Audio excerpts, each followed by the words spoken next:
The emotional healing process is one of the deepest and most transformative journeys we can experience in life.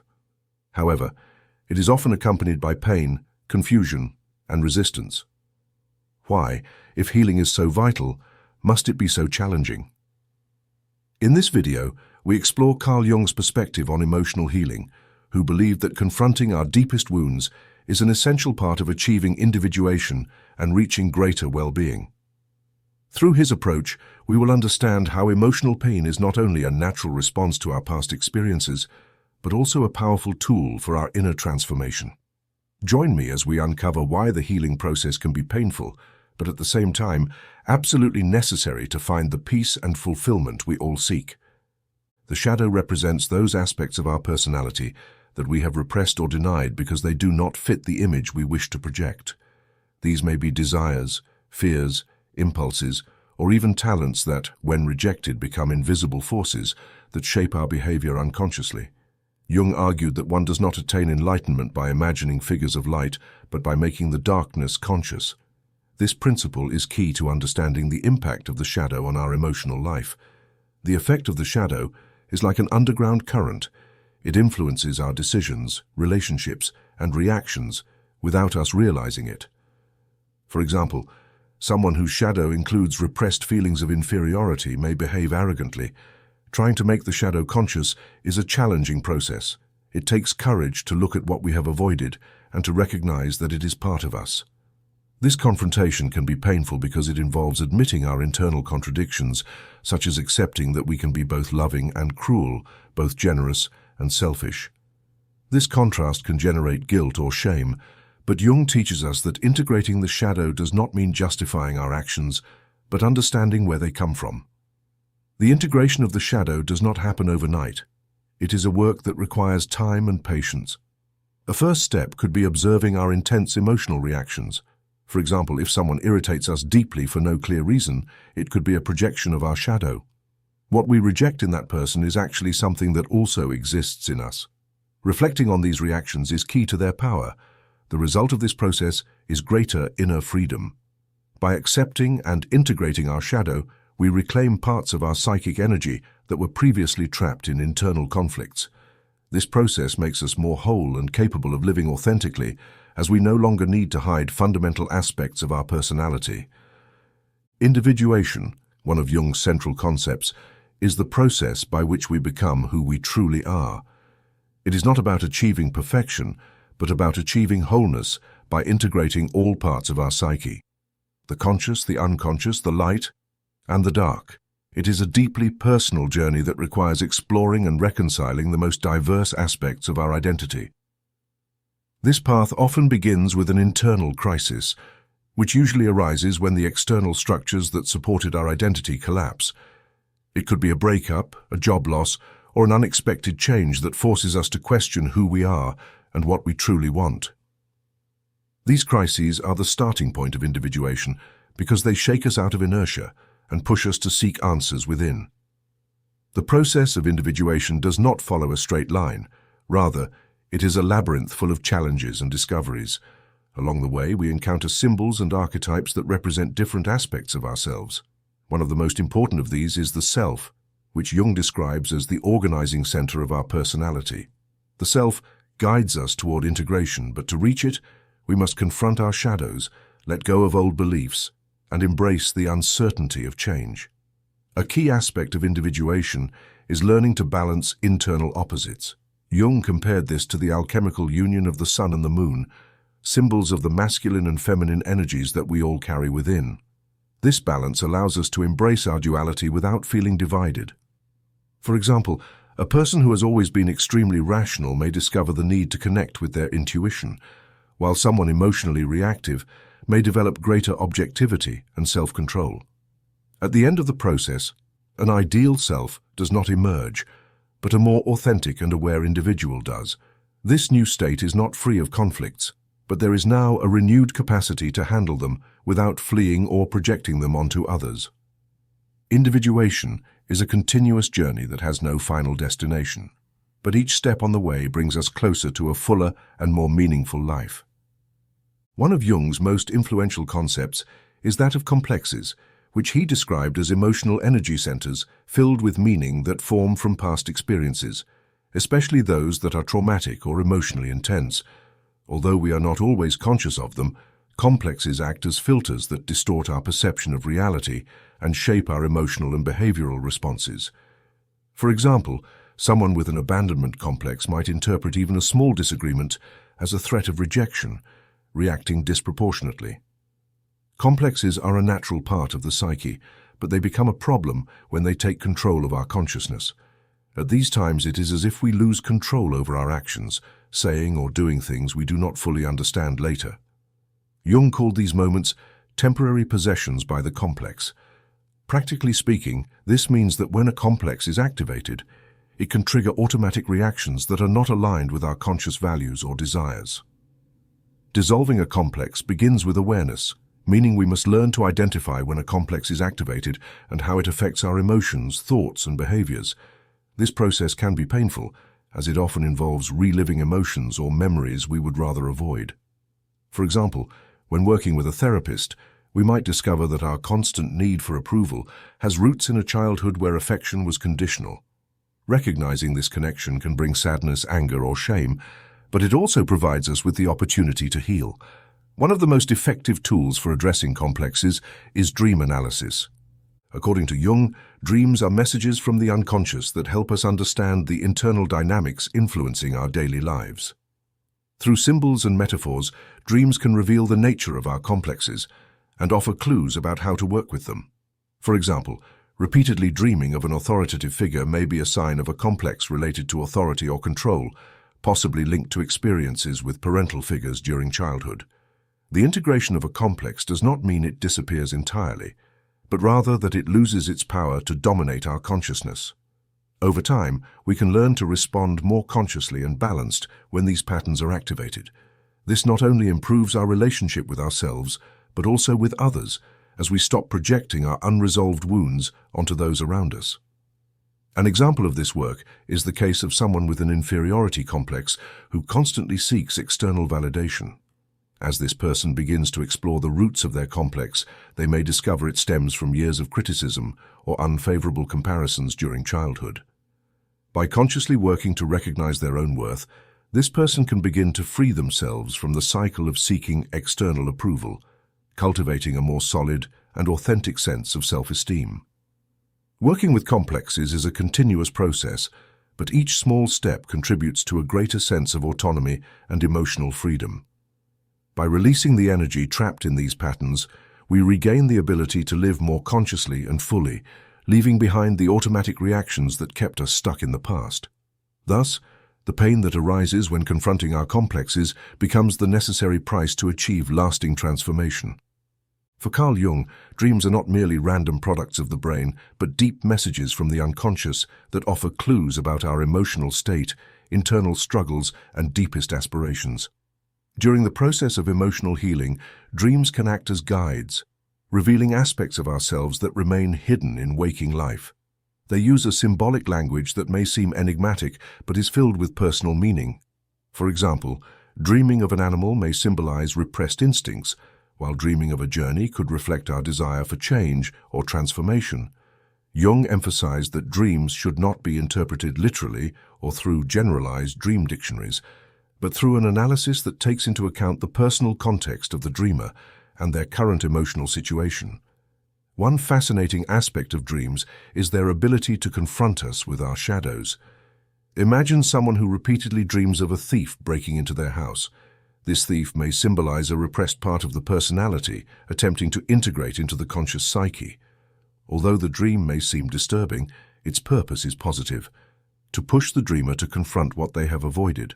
Additionally, dreams can act as a compensatory mechanism, balancing the excesses or deficiencies in our conscious life. For example, a person who tends to be overly rational and controlled might have chaotic or irrational dreams, reflecting the need to incorporate more spontaneity and creativity into their life. This process helps restore internal balance, allowing us to access a deeper level of self-understanding. In the context of therapy, Jung used dreams as a central tool to facilitate emotional healing. Therapists trained in his analytical approach work with patients to explore the meaning of their dreams, helping them discover connections between their symbols and experiences in daily life. This process can reveal unconscious dynamics that were perpetuating unwanted behavior patterns, offering a path for change. The power of dreams is not limited to resolving conflicts. They can also inspire and guide. Many people have found answers to important questions or experienced creative breakthroughs through their dreams.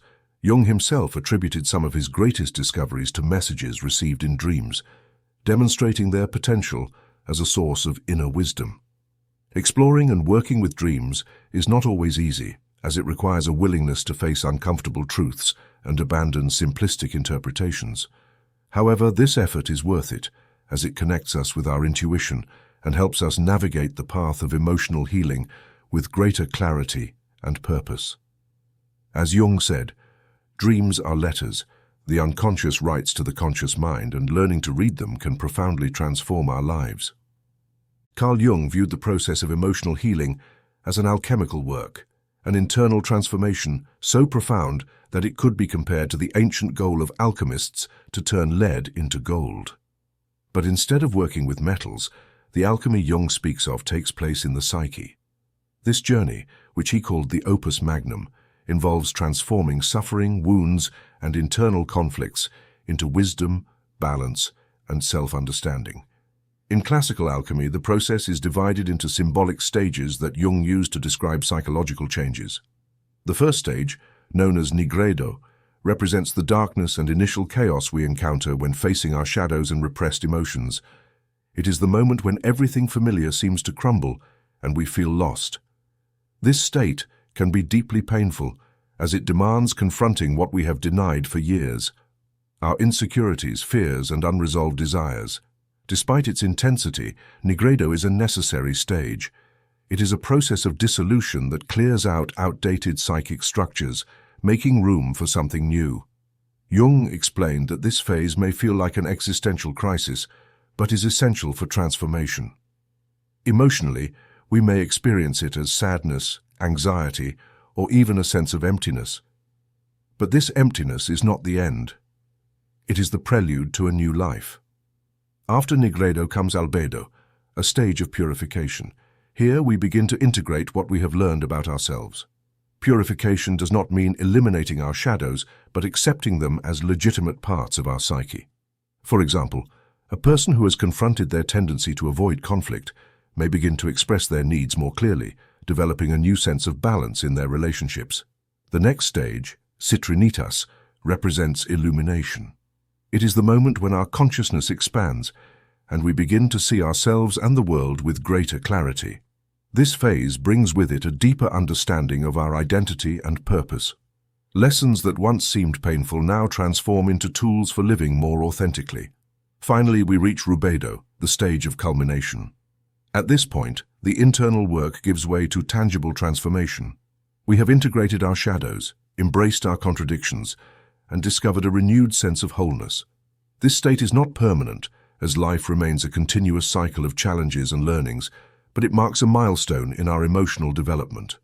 The alchemy of the soul, as Jung understood it, is not a quick or easy process. It is a journey that may last for years, and each stage requires courage, patience, and self-exploration. It also demands practical tools such as meditation, reflective writing, and therapy to help us navigate the challenges. One of the most beautiful aspects of this work is that it not only transforms our relationship with ourselves, but also with others. When we work on our own healing, we become more compassionate and understanding toward the struggles of those around us. This expansive effect that begins within us can have a profound impact on our relationships and communities. Jung saw the alchemy of the soul as one of the most meaningful adventures a human being can undertake. It is not just about fixing what is broken, but about creating something completely new from the pieces. It serves as a reminder that even in the deepest suffering, there is the possibility of finding meaning, purpose, and beauty. Emotional healing involves not only confronting our wounds, but also overcoming the internal resistance that arises when we try to change. Jung understood this resistance as a defense mechanism of the ego, which fears losing control and clings to the known, even if the known is painful or dysfunctional. This resistance can manifest in many ways, such as procrastination, self-sabotage, denial, or even in the form of physical symptoms like fatigue or anxiety. The ego, according to Jung, is a crucial part of our psyche. It is the center of our conscious identity and the filter through which we interpret the world. However, it can also be an obstacle to change when it becomes too identified with our current beliefs, roles, and behavior patterns. For example, someone who has always perceived themselves as strong and independent might resist asking for help during a healing process because doing so challenges the image they have of themselves. Overcoming this resistance requires awareness and a willingness to explore the roots of our fear of change. Often, resistance is based on past experiences that made us feel insecure or vulnerable. For example, if we grew up in an environment where showing emotions was seen as a weakness, we might resist opening up emotionally, even when doing so is essential for our healing. An effective strategy for facing resistance is to focus on small victories rather than attempting to transform our entire life at once. We can begin with small but meaningful steps. This could include setting boundaries in a toxic relationship, expressing a difficult emotion, or simply taking time to reflect on our feelings. These small advances help build trust in our ability to change and reduce the fear associated with it. Resistance can also be overcome through practices that calm the nervous system and promote self-regulation. Meditation, deep breathing, and conscious movement, such as yoga, are tools that can help us feel more secure as we navigate change. By calming the body, we can reduce the intensity of the emotional reactions that fuel the ego's resistance. Finally, it is important to remember that resistance is not an enemy. It is a sign that our ego is trying to protect us from the unknown. Instead of fighting it, we can embrace it as an opportunity to better understand our needs and fears. In doing so, we transform resistance into a tool for introspection and growth. Resistance to change is an inevitable part of the emotional healing process, but it is not insurmountable. With patience, passion, and the right tools, we can learn to navigate it and move toward a more authentic and aligned life. Carl Jung defined synchronicity as a meaningful coincidence of two or more events in which something more than random probability is involved.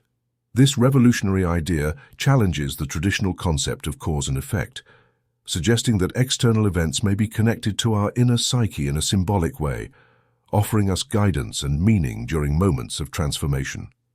Synchronicity is not just an interesting phenomenon. In the context of emotional healing, it can become a beacon that illuminates the path when we feel lost.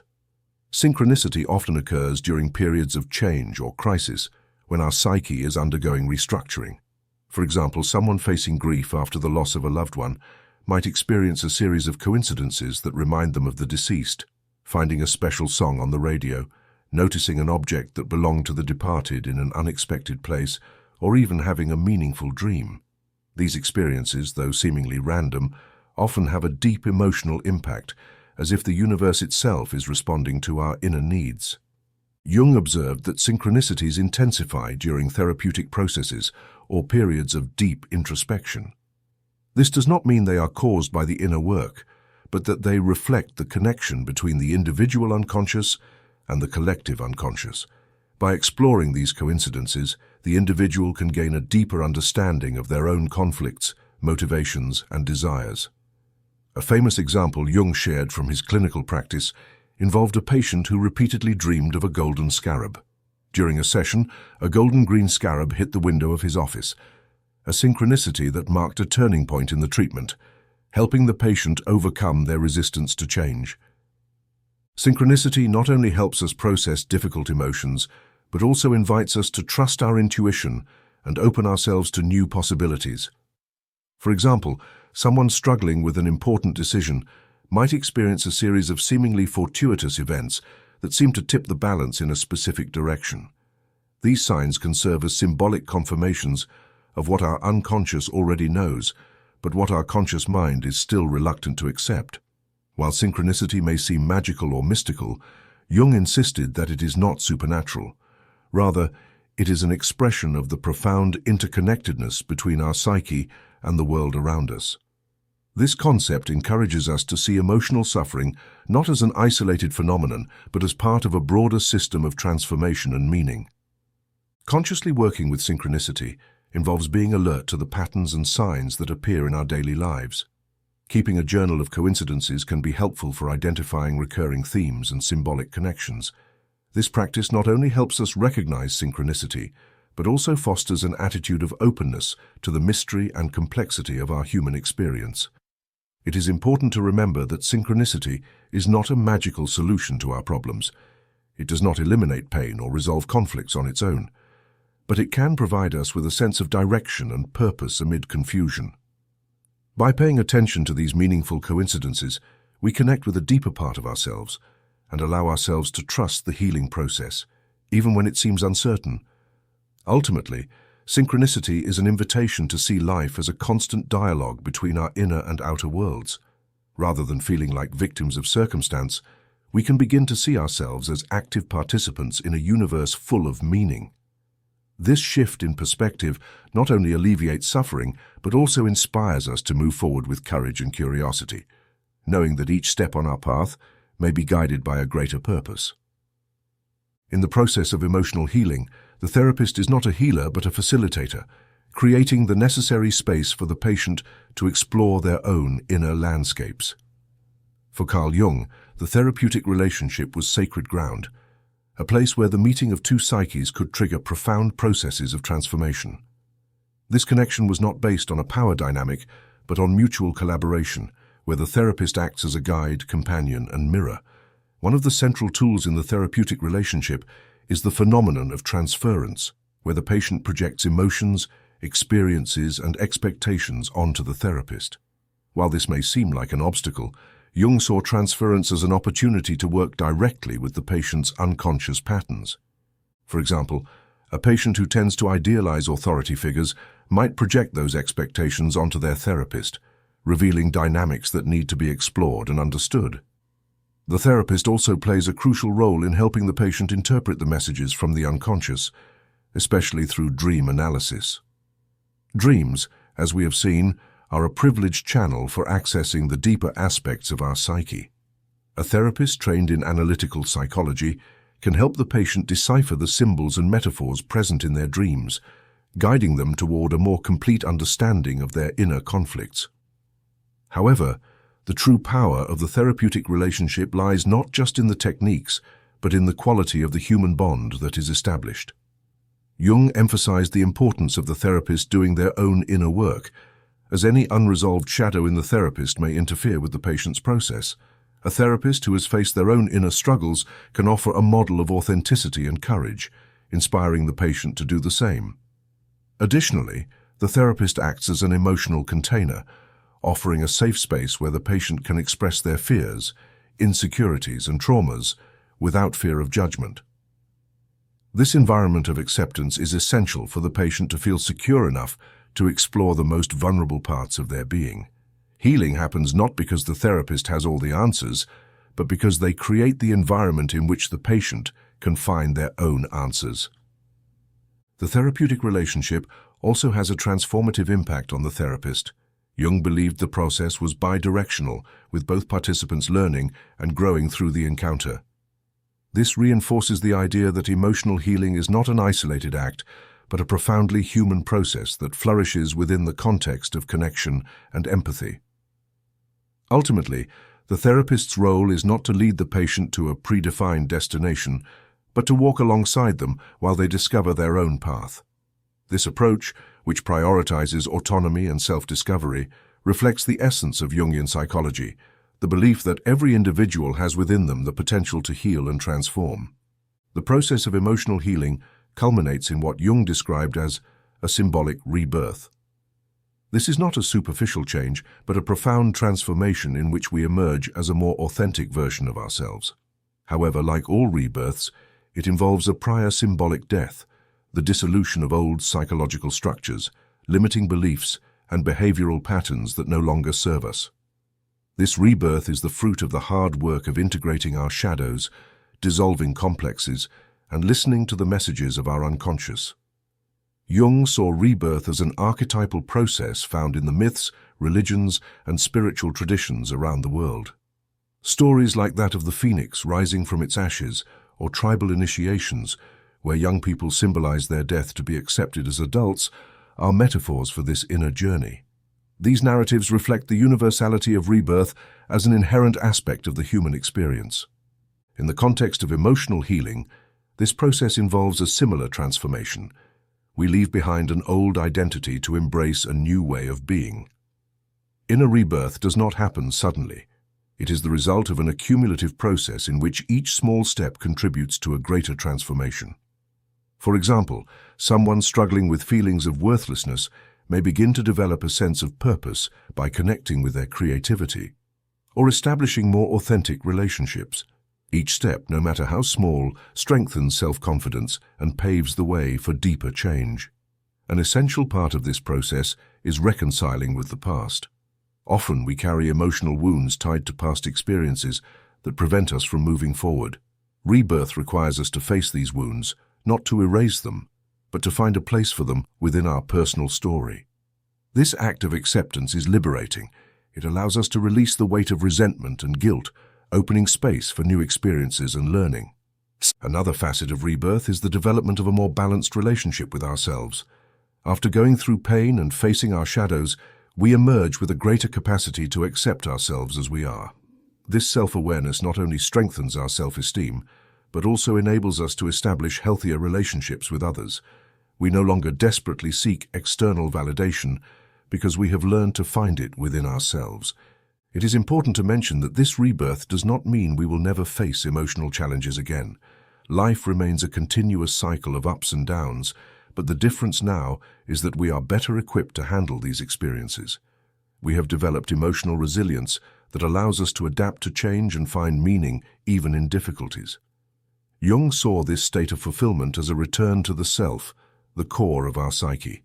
The self is not a goal to reach, but an inner reality that has always been present, waiting to be discovered. By connecting with this essence, we feel a sense of wholeness that transcends the conflicts and dualities that once divided us. This sense of integration is the true gift of inner rebirth. The impact of rebirth extends far beyond the personal realm. As we undergo transformation, we influence those around us. Our authenticity and emotional balance can inspire others to begin their own healing journey. In this way, inner rebirth becomes a powerful force that contributes to the collective well-being. Ultimately, rebirth reminds us that although the healing process may be painful, the reward is immeasurable. By navigating through darkness, we not only free ourselves from internal chains, but also uncover a more authentic, fulfilling, and meaningful life. It stands as a testament to the human potential to turn suffering into wisdom and chaos into beauty. Emotional healing is not a straightforward or easy journey. As we've explored, it involves confronting our shadows, unraveling our complexes, listening to the messages of the unconscious, and overcoming resistance to change. Jung teaches us that this path, though painful, is essential. Through this inner work, we liberate ourselves from the past's grip and move toward a life that is more true to who we are. Emotional pain is not an obstacle, but a catalyst for growth. By facing it with courage, we come to realize that our wounds are not the end, but the beginning of a profound transformation. The shadow, dreams, the alchemy of the soul, synchronicity, and therapeutic connection are tools and stages that guide us toward integrating our psyche. But beyond the concepts and techniques, the healing journey is deeply human. It reminds us of our innate capacity to adapt, learn, and evolve. While this process can feel overwhelming, every small step we take leads us closer to wholeness. In the end, the rebirth that arises from this journey is not just an internal change, but a celebration of life itself. It invites us to live with greater authenticity, to connect more deeply with ourselves and others, and to find meaning even in the most challenging experiences. The true question is not whether healing is worth it, but whether we are ready to embark on this journey with courage. As Jung once said, there is no coming to consciousness without pain, and it is precisely in that pain that we find the strength to transform ourselves.